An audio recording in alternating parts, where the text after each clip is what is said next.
So here we are on the AutoCAD web page.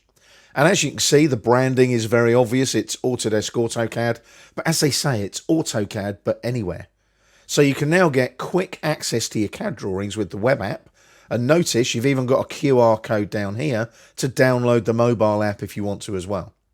Now we're going to use AutoCAD Web for convenience because it's on my PC in my browser. I'm using Microsoft Edge Chromium, by the way. You can also use Google as well. There are other browsers out there, but there could be limited functionality with those. Just be aware of that. So what we're going to do is we're going to sign in. So it'll now prompt me for my email, like so. There's my email. Click on Next. And I'll pop my password in and click on sign in. You can obviously stay signed in if you use your PC all day, every day, and it's private to you. So this is all based around your Autodesk account credentials. Now you'll notice, again, it's a subscription tool and it's letting me know that as a customer, it's extended my discounted price on AutoCAD Web. So that's basically because obviously I use AutoCAD Web a lot and I get a discount because obviously I buy lots of licenses of it. Now, if you're working in a big corporate organization, obviously there's different price points for things like AutoCAD Web and AutoCAD Mobile.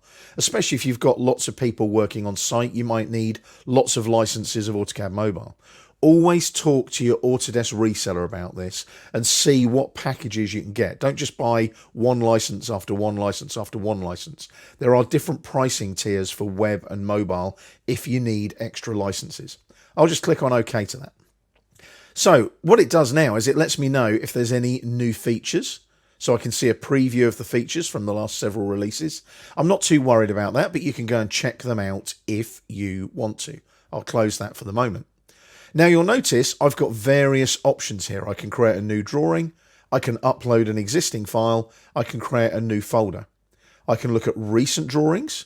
And surprise, surprise, there is my drawing there. That's my recent drawing. AutoCAD Web is there, which is all my AutoCAD Web and mobile folders that I save that file to. I also utilize OneDrive as well. So OneDrive isn't connected at the moment. That's because it's a new PC. So I could sign in and use my OneDrive account if I wanted to. Be aware as well, I'll go back to AutoCAD Web, I can add other storage sources as well. We've got Autodesk Docs, Autodesk Drive, Box, Dropbox, Google Drive, and also you can access your local files, perhaps from a server or perhaps even another cloud-based repository like Box or Dropbox or Google Drive, etc. So there's all these different storage sources that you can use. The cloud gives you an incredible amount of mobility. So I'm just going to close that, make sure I'm in AutoCAD Web, and I can use Recent, which is a new feature in AutoCAD Web. And there's my file that I saved only a moment ago. So if I click on that, that will now open that up in a browser. Now this is where it gets incredibly cool. I'm a bit of a techie geek and I absolutely love what goes on with the technology with AutoCAD Web. You'll notice it's still AutoCAD, but slightly different. You've got all the AutoCAD technology. You've got things like your layout tab is there with your title block. You've got your O-snaps here, like so. You've got O-track, ortho, polar. You've got your settings here. Snap and grid can even be turned on if need be, like so. So the technology is all there. Notice you can download the mobile there. You can open it in the desktop AutoCAD if you've got that open as well. You can also share the file to people. Now, what I love about it is you're starting to see a ribbon across the top of the screen. Now, you can see where this is going with a web-based version of AutoCAD. As technology advances, we'll probably be using AutoCAD Web all the time. But you've got things like your layers, your blocks are there as well. You've got any XREFs that might be attached. And we've also got this thing called traces, which I'll go into in a little while. You've also got activity insights. That's a beta version at the moment, so please ignore that. I am a beta tester for AutoCAD and I've signed an NDA, so I can't really talk about that one. But as you can see, it's a very, very cool piece of web-based technology. Now, what I'm going to do is jump back to the Model tab. And what I love about this is I can zoom in and out just as I would in the desktop AutoCAD. I can click, release the mouse button. There's my blue window selection. Hit escape to deselect, click over here, drag the other way. There's my crossing selection. The technology is exactly the same. I can click on an object, the grips appear.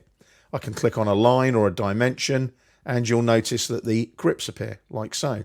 One of the nice things as well is if I go to properties here and click on something, it'll change. So it's letting me know that that is a dimension on a certain layer, and there's all the properties of it, like so. Hit escape, deselects it, goes back to the object properties and remembers the last object selected.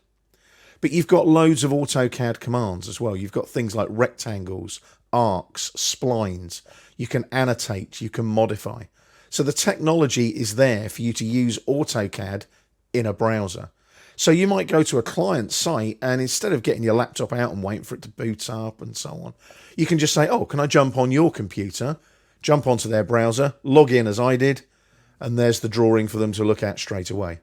So the technology is incredibly cool with AutoCAD Web, and the collaboration tools with these traces here are even more clever. And that's what we're going to look at in the next video.